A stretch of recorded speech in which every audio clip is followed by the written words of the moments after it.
Geography की class आज continue करते हुए हम आपको, जैसे कि मैंने लास्ट क्लास में आपको पिछली क्लास में बताया था कि मैं आपको जो पढ़ाऊंगा आज वो तटीय राज्य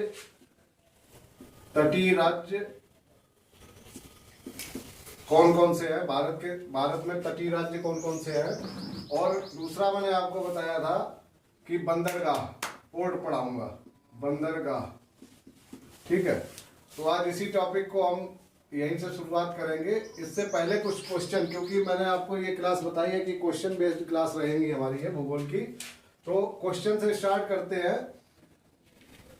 हमारा स्टार्ट करने से पहले मैं आप लोगों से अनुरोध करूंगा कि हमारे चैनल को सब्सक्राइब कीजिए, शेयर कीजिए, ज़्यादा से ज़्यादा शेयर कीजिए, जिससे कि ज़्यादा से ज़्यादा लोगों के पास हमारा चैनल पहुंच सके और हमारे चैनल की पहुंच इंडिया के प्रत्येक छोटे से छोटे गांव तक पहुंच सके, जहां पे गरीब से गरीब लोग रहते हैं जो अपने बच्चों को पढ़ाई के लिए अच्छे स्कूलों में अफोर्ड नहीं कर पाते हैं। अच्छा स्कूल एक मेंटलिटी है, अच्छे स्कूल तो गवर्नमेंट वाले भी होते हैं, गवर्नमेंट स्कूल जो होते हैं वो सब अच्छे स्कूल होते हैं।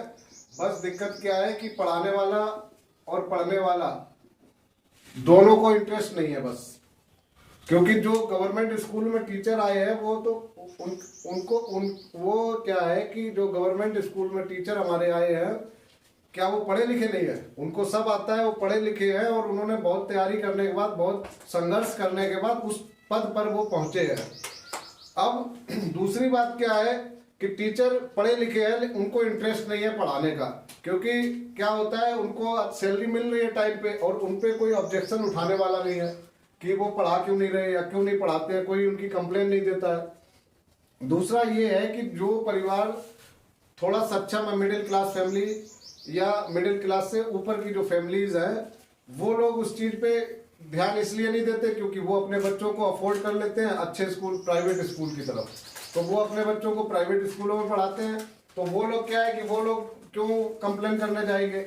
अब जो गरीब है उसकी कोई सुनता नहीं है। प्रॉब्लम ये नहीं है, प्रॉब्लम तो बहुत सारी है, अगर उसमें घुसेंगे डिटेल में तो बहुत सारी प्रॉब्लम्स हैं जिनको मैं यहाँ एक्सप्लेन नहीं कर सकता। मैं सिर्फ आपकी ये क्लास लेने आया हूँ, तो प्रॉब्लम से लड़ना है कैसे है ये हम सबको खुद ही उसका सोल्यूशन निकालना है। ठीक है, तो मैं ज्योग्राफी की क्लास लेके आया हूँ। मैं सिर्फ गरीब बच्चों को जो पढ़ नहीं सक, जिनको उनके माता पिता अफोर्ड नहीं कर सकते प्राइवेट स्कूलों की तरफ, और गवर्नमेंट स्कूल में जो बच्चे पढ़ते हैं, तो उनके लिए, उनको कहीं कोई दिक्कत आ रही है तो वो ये जो क्लास हमने स्टार्ट की है उसी के लिए की है।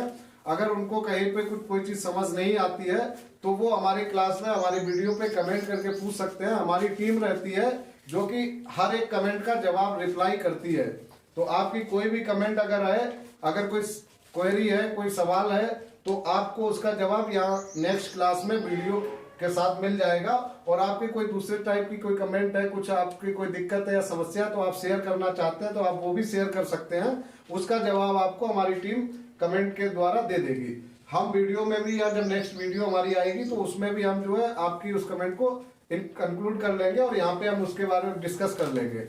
अभी क्या है कि हम स्टार्ट करते हैं अपनी क्लास, और क्लास स्टार्ट करते हैं तो क्या है कि पहला क्वेश्चन लेते हैं। जैसा मैंने बोला कि हमारी ये जो क्लास स्टार्ट होगी भूगोल की, क्वेश्चन के साथ होगी, क्योंकि एग्जाम में जो आता है, किसी भी कॉम्पिटिटिव एग्जाम में जब आप जाते हो तो वहां पे क्या है, ऑब्जेक्ट, जो हमारे कॉम्पिटिटिव एग्जाम होते हैं मोस्टली ऑब्जेक्टिव टाइप होते हैं ना, तो उसमें 4 ऑप्शन दिए होते हैं और क्वेश्चन दिया होता है, उसमें से एक ऑप्शन हमें सही वाला ऑप्शन उसमें से चुनना होता है। तो पहला सवाल है कि हिमाचल का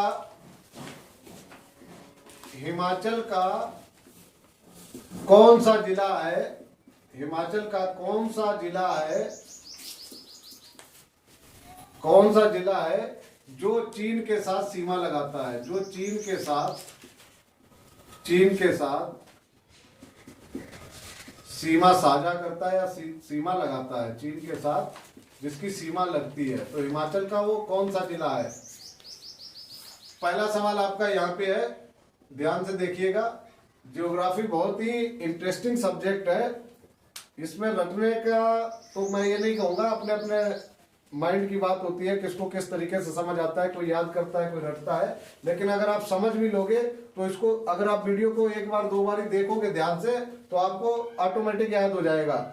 जैसे एक हमारे कवि ने किसी ने कहा है, करत करत अभ्यास के जड़मत होत सुजान, ठीक है। और इंग्लिश में भी कोई पोइट्री है, कोई लाइन है इस टाइप की कि practice makes a man perfect, ठीक है। तो प्रैक्टिस से सारे काम हो जाते हैं, अभ्यास करने से सारे काम हल हो जाते हैं।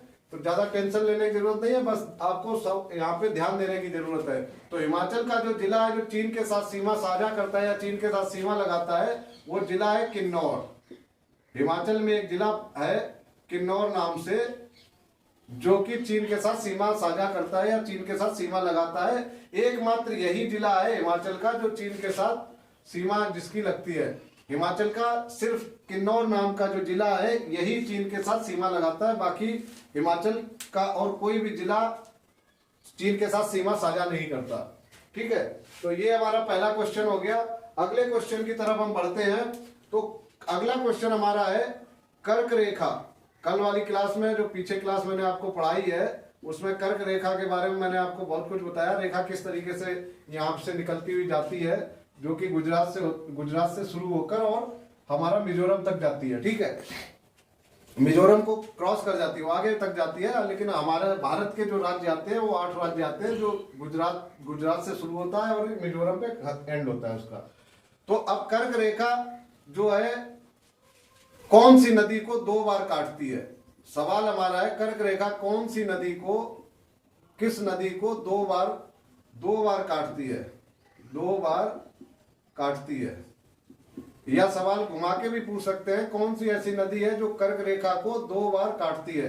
तो कर्क रेखा हमारी इस तरीके से गई हुई है। अब वो नदी 2 बार अगर काट रही तो एक बार ऐसे हो गया, और नदी वापस यहाँ से कहीं काट रही होगी तभी तो 2 बार होगी। तो 2 बार काटती है मतलब इस तरीके से, एक बार यहाँ काट दिया, एक बार यहाँ। तो ऐसी सिर्फ एक ही नदी है जो कर्क रेखा को 2 बार काटती है, वो उस नदी का नाम है माही नदी। नदी का नाम क्या है? नदी का नाम है माही नदी। माही नदी। और माही नदी पर कौन सी परियोजना है? यह सवाल हमारे एग्जाम में कई बार आ चुका है। माही नदी पर जो परियोजना है वो माही नदी पर जो परियोजना है वो है माही बजाज सागर परियोजना। ये कई बार हमारे एग्जाम में पूछी जा चुकी है कि माही नदी पर कौन सी परियोजना है, या माही बजाज सागर परियोजना किस नदी पर स्थित है। तो ये क्वेश्चन हो गया हमारा, कर्क रेखा कौन सी नदी को 2 बार काटती है? माही नदी को, और माही नदी पर ही माही बजाज सागर परियोजना। इसके बाद हम अगले क्वेश्चन पे चलते हैं। अगला क्वेश्चन हमारा है भारत का क्षेत्रफल। भारत का क्षेत्रफल कितना है? भारत का क्षेत्रफल। अब क्षेत्रफल कैसे निकालते हैं वो आप मैथ की क्लास में पढ़ोगे, जब रामानुज सर की क्लास आएगी क्षेत्रफल एरिया की, तो वो बताएंगे क्षेत्रफल कैसे निकाला जाता है। मैं आपको मोटा मोटा यहाँ पे बता देता हूं कि क्षेत्रफल का मतलब क्या है, आप समझिए। ये भारत का मैंने मैप बनाने की कोशिश की है, ज्यादा अच्छा नहीं बना सकता हूं मैं, जैसा भी बना है आप समझ लीजिए कि भारत का मैप है। और भारत का मैप में आपका जितना भी एक कोने से लेकर दूसरे कोने तक जितना भी एरिया, यानी जितना भी इसका क्षेत्रफल है, लंबाई चौड़ाई जो भी है, सब मिला के जितना बनता है वो है भारत का क्षेत्रफल। आपका है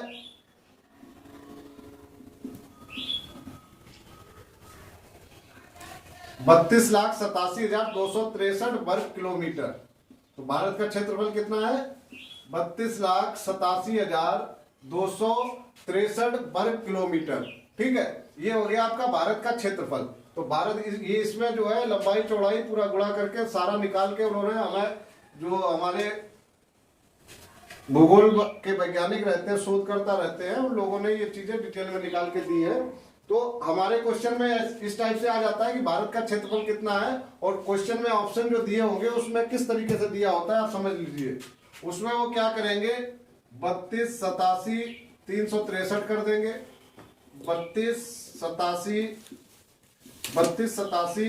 372 कर देंगे, 73 कर देंगे, 32, 67, 500 63 कर देंगे, या फिर 32 67 263 जो है, जो एक्चुअली है।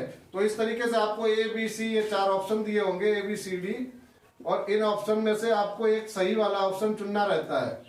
क्वेश्चन आपका होगा भारत का क्षेत्रफल कितना है, नीचे आपको ऑप्शन दिए होंगे इस तरीके से ए बी सी डी करके, और इसमें से आपको सही वाला चुनना होगा। तो बहुत ध्यान से, अंकों का खेल है सारा इसमें, तो आपको अंक बहुत ध्यान से देख रहे हैं, ठीक है। कई बार क्या होता है, यहाँ पे अगर यहाँ पे क्या है, यहाँ पे उन्होंने बदल दिया 32 75 63 कर दिया, और आपने ध्यान नहीं दिया, आपने पीछे देख लिया, यहाँ 263 है मान के चलो, तो आपने पीछे देखा 263 हो गया, 72 63 हो गया, इस तरीके से आपने देख लिया तो आपने टिक मार दिया। नहीं, ऐसा नहीं, आपको एक एक अंक देखना है, अंकों का ही सारा खेल है इसमें। 32 87 सही वाला कौन सा है, 32 87 है सही वाला, 32 87 263 वर्ग किलोमीटर भारत का क्षेत्रफल है, ठीक है। बढ़ते हैं अगले क्वेश्चन की तरफ, बढ़ते हैं। अगला क्वेश्चन हमारा है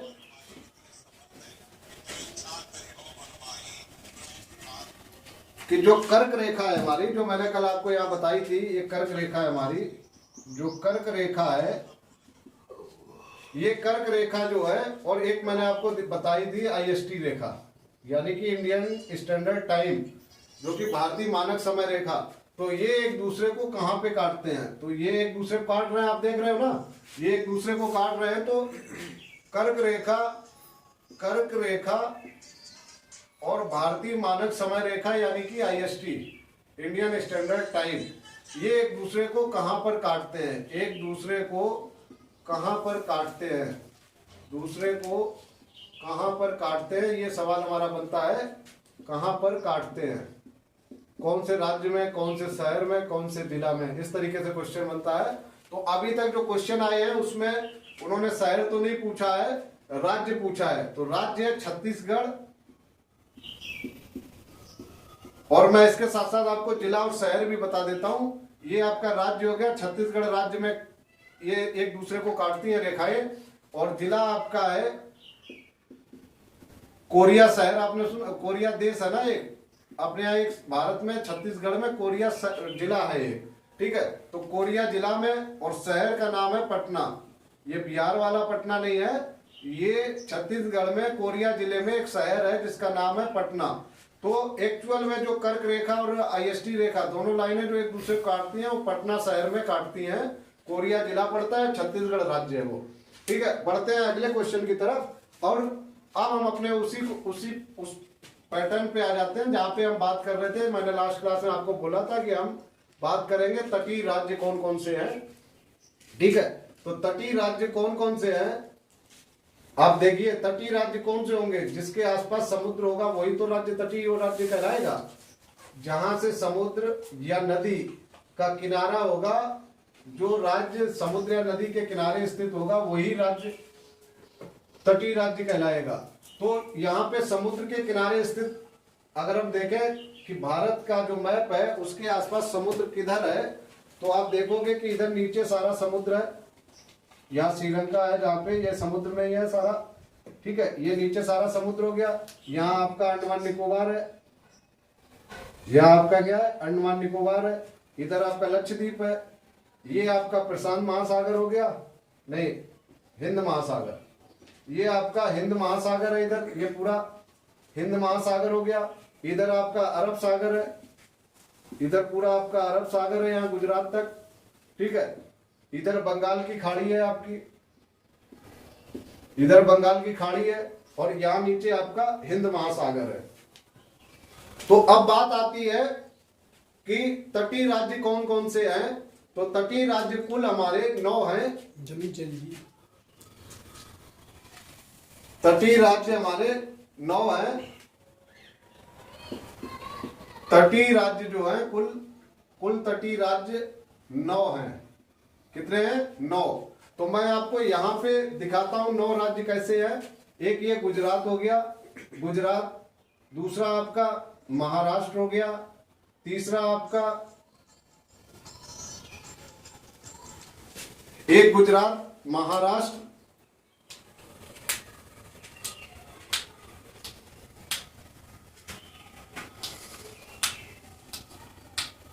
गुजरात हो गया, महाराष्ट्र हो गया, गोवा हो गया, इसके बाद आपका कर्नाटक हो गया, केरल हो गया, तमिलनाडु हो गया, आंध्रा हो गया, उड़ीसा हो गया और पश्चिम बंगाल हो गया। ठीक है, तो ये कितने हो गए? 1 2 3 4 5 6 7 8 9। तो ये 9 राज्य है जो तटीय राज्य है। तो आप लिख लीजिए, इसको मैं सही से लिख देता हूं कौन कौन से राज्य है, आप नोट कर लीजिए, ध्यान दीजिए इस बात पे। राज्य लिख देता हूं यहां सही से मैं, कौन कौन से राज्य है। गुजरात, गुजरात है, गुजरात। दूसरा आपका महाराष्ट्र है, महाराष्ट्र। तीसरा आपका गोवा है। चौथा आपका कर्नाटक है, कर्नाटका, कर्नाटका। पांचवा आपका केरल है, केरल है। छठा आपका तमिलनाडु है, तमिलनाडु। सातवां आपका हो गया आंध्रा है, आंध्र प्रदेश, आंध्र प्रदेश। ठीक है, इसके बाद आपका आता है उड़ीसा, उड़ीसा हो गया। इसके बाद आपका आता है, लास्ट है आपका पश्चिम बंगाल यानी कि वेस्ट बंगाल, वेस्ट बंगाल। ठीक है, तो ये टोटल कितने राज्य हो गए? 1 2 3 4 5 6 7 8 9। ये टोटल आपके 9 राज्य हो गए जो तटीय राज्य कहलाते हैं। अब इसमें भी सवाल और अंदर घुस के पूछ लेता है, एग्जामिनर के ऊपर डिपेंड करता है। वो सवाल आया हुआ है एक बार एग्जाम में, एक दो बार आया हुआ है कि सह्याद्री, सह्याद्री को क्या है और सह्याद्री में कितने राज्य आते हैं। तो सह्याद्री जो है वो पश्चिमी घाट, पश्चिमी घाट को बोलते हैं सह्याद्री। पश्चिमी घाट जो है हमारा उसको सह्याद्री बोलते हैं। क्या बोलते हैं? सह्याद्री। सवाल में पश्चिमी घाट भी बोल सकता है या सह्याद्री भी बोल सकता है वो। तो सह्याद्री में कितने राज्य आते हैं या पश्चिमी घाट में कितने राज्य आते हैं? 6 राज्य आते हैं टोटल तमिलनाडु तक। पश्चिमी घाट आपका कौन सा है? आप नक्शा में देखिए या मैप पे देखिए, तो इधर आपका ईस्ट है, ये वेस्ट है, यानी कि पूरब हो गया, ये पश्चिम हो गया। तो पश्चिमी घाट कौन सा होगा? जो पश्चिम में है। तो पश्चिमी घाट में आप देखिए 1 2 3 4 5 6 राज्य आ रहे हैं ना पूरे। और अब अगर पूर्वी घाट की बात करें तो पूर्वी घाट में ये तमिलनाडु यहाँ से इधर भी है ना, इधर है, इधर भी तमिलनाडु है, फिर आंध्रा है, फिर उड़ीसा है और उसके बाद आपका बंगाल है। तो यहाँ से ये पूर्वी घाट आपके हो गए। तो पूर्वी घाट कितने हो गए? 4। ठीक है, क्योंकि तमिलनाडु दोनों में आ रहा है। ये 6 नंबर पे जो है तमिलनाडु जो हमारा है, ये वाला हिस्सा तमिलनाडु इधर भी है और तमिलनाडु इधर भी है। तो इसलिए तमिलनाडु पश्चिमी घाट में भी यानी सह्याद्री में भी ऐड किया जाता है और पूर्वी घाट में भी ऐड किया जाता है। तो टोटल हमारे पश्चिमी घाट हो गए 6 और पूर्वी घाट हो गए 4। यहां से कभी टोटल मत करना, यहां से टोटल करोगे गलत हो जाएगा, क्योंकि तमिलनाडु दोनों में आता है, कॉमन है तमिलनाडु।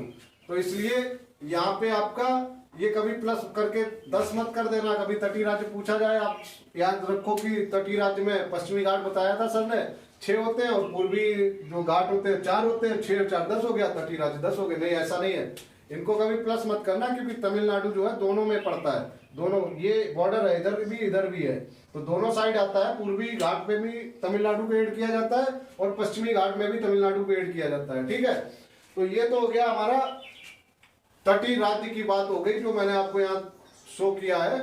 आप देख लीजिए, समझ लीजिए। अब इसके बाद हम आगे बढ़ते हैं, और आगे बढ़ते हैं तो बात आती है जो अगला क्वेश्चन है हमारा। अगला क्वेश्चन हमारा है, ये तो हो गया तटीय राज्य, और अगला क्वेश्चन मैंने बात की थी कि आपको बताऊंगा कि बंदरगाह यानी कि पोर्ट, भारत में कितने मुख्य पोर्ट हैं। तो पोर्ट की बात अगर करें तो पोर्ट का क्या काम है और क्यों उनको यूज किया जाता है, बात करते हैं इसकी। तो पोर्ट, बंदरगाह जो होता है हमारा आयात निर्यात के लिए यूज किया जाता है। किस लिए यूज किया जाता है पोर्ट को? पोर्ट हमारा जो है पोर्ट, बंदरगाह की बात करें तो बंदरगाह किस काम में क्यों यूज किया जाता है? तो बंदरगाह जो है हमारा आयात निर्यात, विदेश में जो आयात, विदेश से जो आयात करते हैं या विदेश को जो निर्यात करते हैं, यानी कि जो आयात निर्यात क्या होता है? जो सामान हम विदेश से मंगाते हैं उसको आयात बोलते हैं, और जो सामान हम विदेश में भेजते हैं उसको निर्यात बोलते हैं। यानी कि बंदरगाह का इस्तेमाल व्यापार के लिए किया जाता है, व्यापार के लिए, आयात निर्यात के लिए किया जाता है। अब बंदरगाह जो है, हम समुद्री जहाज जो है, सामान समुद्री जहाज से क्यों मंगाते हैं?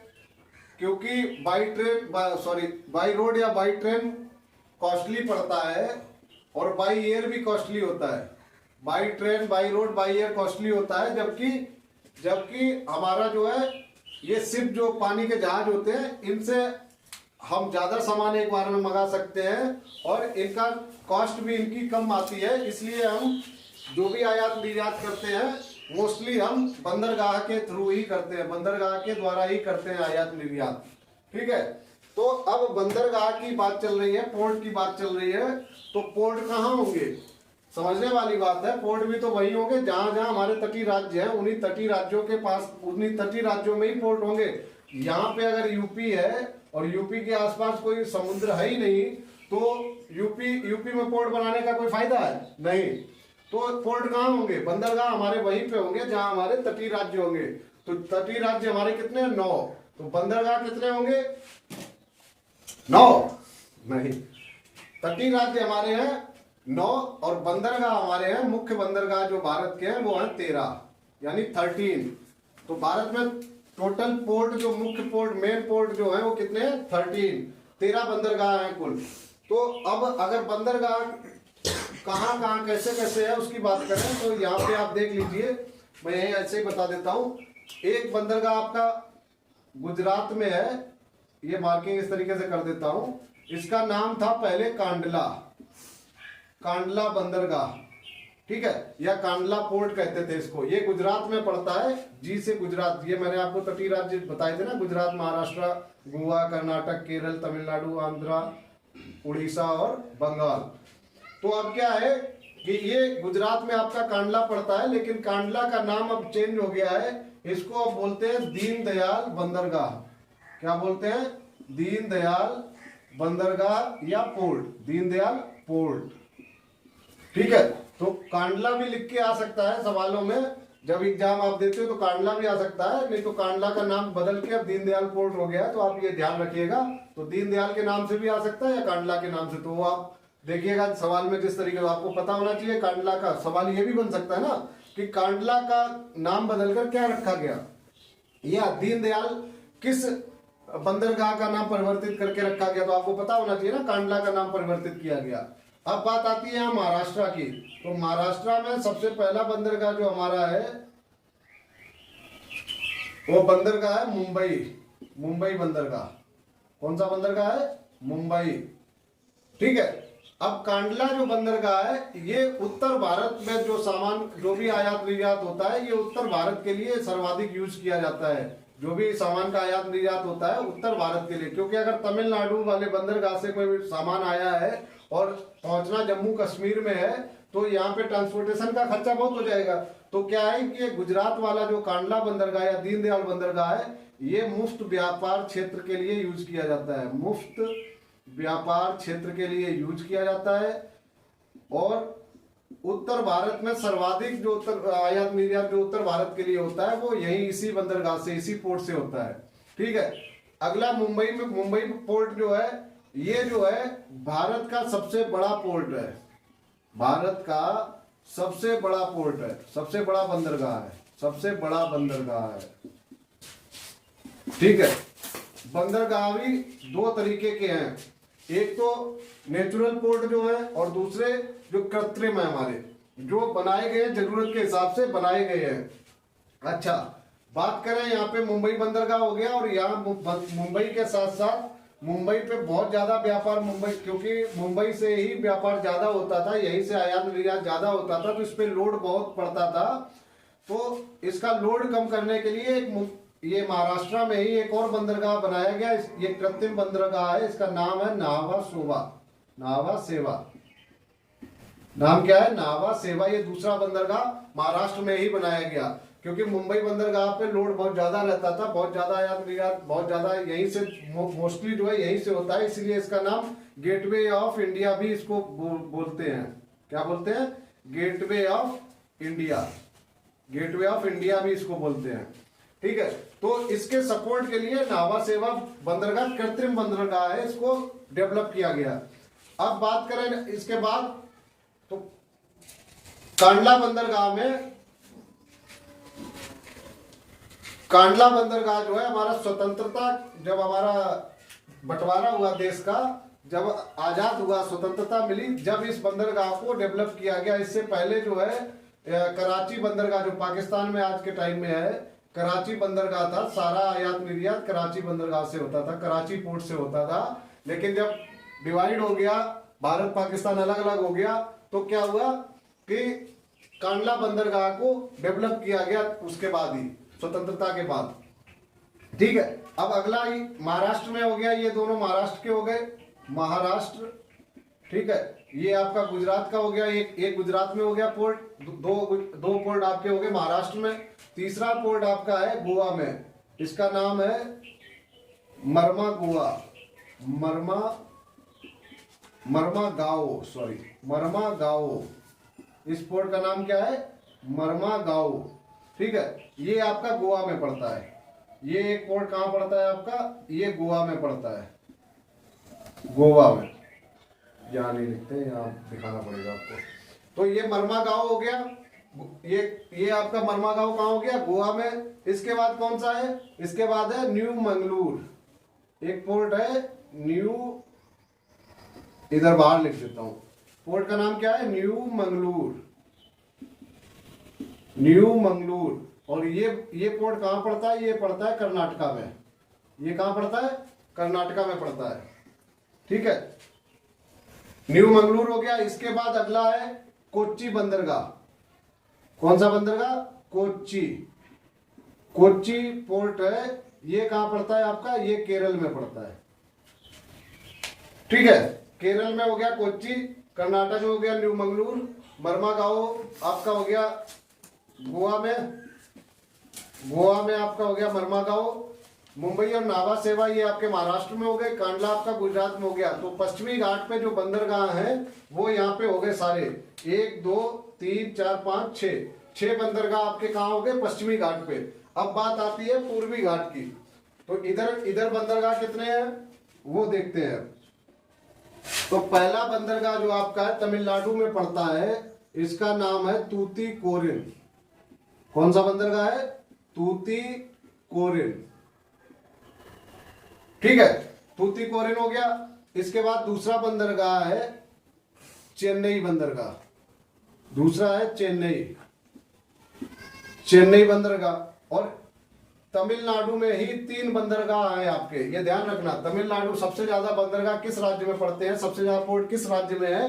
तो वो है आपके तमिलनाडु में, क्योंकि तमिलनाडु में 3 बंदरगाह है, इनके नाम आपके सामने है, एन्नोर, चेन्नई और तूतीकोरिन। ये 3 बंदरगाह जो है आपके ये तमिलनाडु में है। इसके बाद अगला बंदरगाह आता है आपका आंध्र प्रदेश का। आंध्र प्रदेश में कौन सा बंदरगाह है? विशाखापट्टनम। कौन सा बंदरगाह है? विशाखापट्टनम, ये आंध्र प्रदेश में है, विशाखापट्टनम। ये सबसे गहरा प्राकृतिक बंदरगाह है, ध्यान रखने वाली बात है। सवाल आ जाता है सबसे गहरा प्राकृतिक बंदरगाह कौन सा है? सबसे गहरा प्राकृतिक बंदरगाह जो है आपका विशाखापट्टनम, यानी आंध्र प्रदेश में जो पड़ता है विशाखापट्टनम, ये है। अगला बंदरगाह है आपका, अगला है आपका पारादीप, पारादीप। और ये पारादीप बंदरगाह आपका उड़ीसा में पड़ता है। कहां पड़ता है? उड़ीसा में। विशाखापट्टनम आपका आंध्र प्रदेश में था। कहां था? आंध्र में। ठीक है, और लास्ट जो आपका बंदरगाह है, सेकेंड लास्ट, ये आपका कोलकाता बंदरगाह, कोलकाता पोर्ट, कोलकाता पोर्ट। ठीक है, कोलकाता बंदरगाह। अभी क्या है, कोलकाता और देखा जाए तो यहाँ 2 बंदरगाह हैं, पश्चिम बंगाल में भी 2 बंदरगाह हैं, एक कोलकाता में है, एक हल्दिया। लेकिन इन दोनों को अभी काउंटिंग में एक ही लिया जाता है, कोलकाता और हल्दिया को एक ही लिया जाता है। इसको भी कोलकाता बंदरगाह के सपोर्ट के लिए हल्दिया बंदरगाह डेवलप किया गया है, लेकिन इसको अभी एक ही काउंट किया जाता है। इसको कोलकाता हल्दिया बंदरगाह बोलते हैं दोनों को मिला के। ठीक है, अब आपके 6 इधर हो गए पूर्वी घाट पे और 6 हो गए पश्चिमी घाट पे।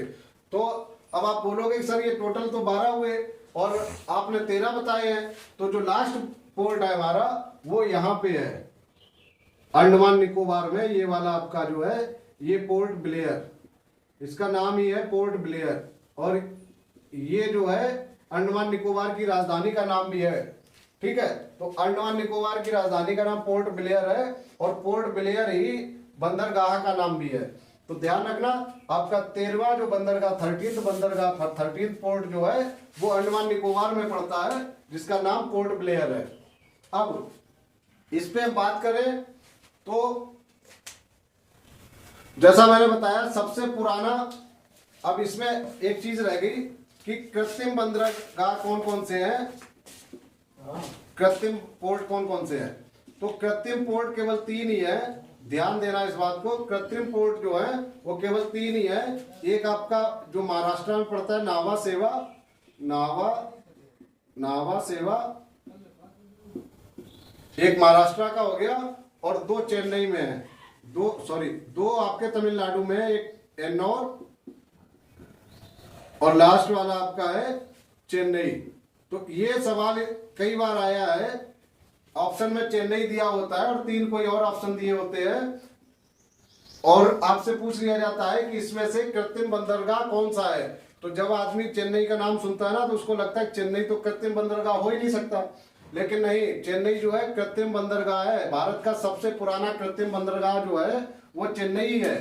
ठीक है, सबसे पहले जो आदमियों के द्वारा, कृत्रिम का मतलब जो हैंडमेड हो, जो इंसानों ने बनाया हो, तो सबसे पुराना जो कृत्रिम बंदरगाह है वो चेन्नई पोर्ट ही है।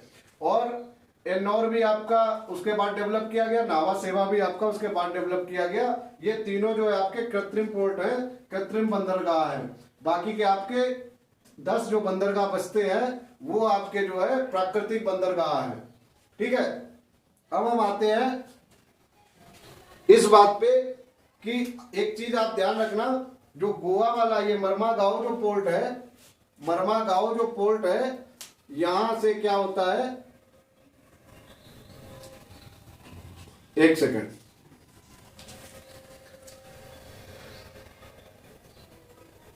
हाँ, मर्मागांव पोर्ट से जो है ईरान को लौह अयस्क की सप्लाई की जाती है। क्या किया जाता है, ईरान को लौह अयस्क की सप्लाई की जाती है। वो कहां से की जाती है, ईरान देश को जो निर्यात किया जाता है लौह अयस्क का, वो इसी पोर्ट से किया जाता है, मर्मागांव पोर्ट से।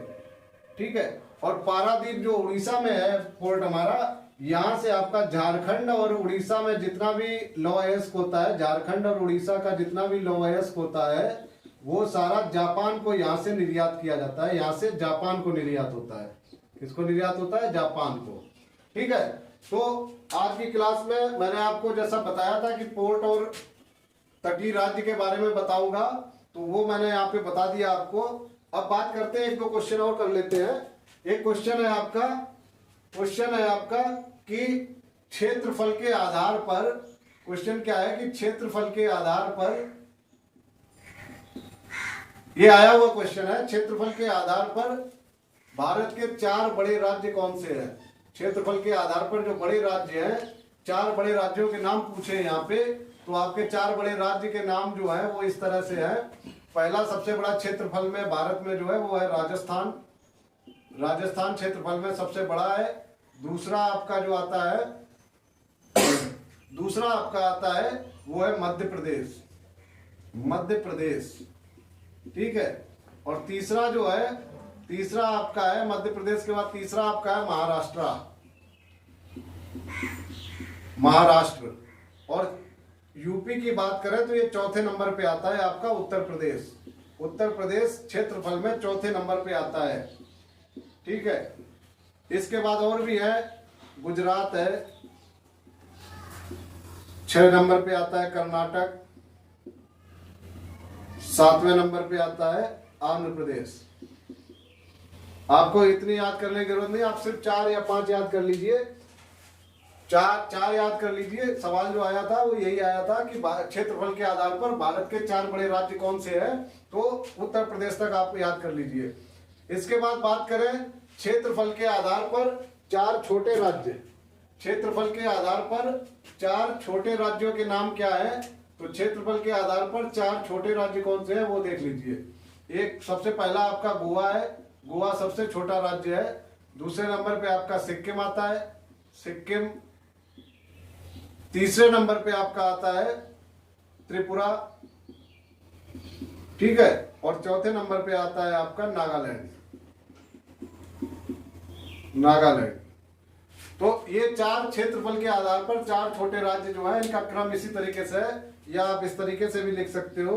गोवा, इससे बड़ा आपका है सिक्किम, और सिक्किम से बड़ा आपका है त्रिपुरा, और त्रिपुरा से भी बड़ा है आपका नागालैंड। तो सबसे छोटा, अगर कई बार सवाल इस तरीके से आ जाता है कि भारत का सबसे छोटा राज्य कौन सा है, तो सबसे छोटा राज्य अगर क्षेत्रफल की बात होगी तो गोवा है, और बड़े राज्य की बात होगी अगर क्षेत्रफल के आधार पर सबसे बड़ा राज्य कौन सा है, तो वो राजस्थान है। दोस्तों, हमारी क्लास को लाइक कीजिए, चैनल को सब्सक्राइब कीजिए, अपने दोस्तों को हमारे चैनल का शेयर कीजिए, उनको बताइए हम यहाँ पे आपको फ्री क्लासेस दे रहे हैं। ज्यादा से ज्यादा लोगों को जोड़िए हमारे चैनल के साथ, जिससे कि हमारा चैनल उस हर एक छोटे गांव में पहुंच सके जहां गरीब से गरीब लोग रहते हैं, यानी जहां आदिवासी लोग भी रहते हैं, उन लोगों के पास भी हमारा चैनल पहुंच सके, अगर वहां पे एंड्रॉइड फोन इस्तेमाल कोई करता है तो। ठीक है, तो आप चैनल को ज्यादा से ज्यादा शेयर कीजिए। धन्यवाद।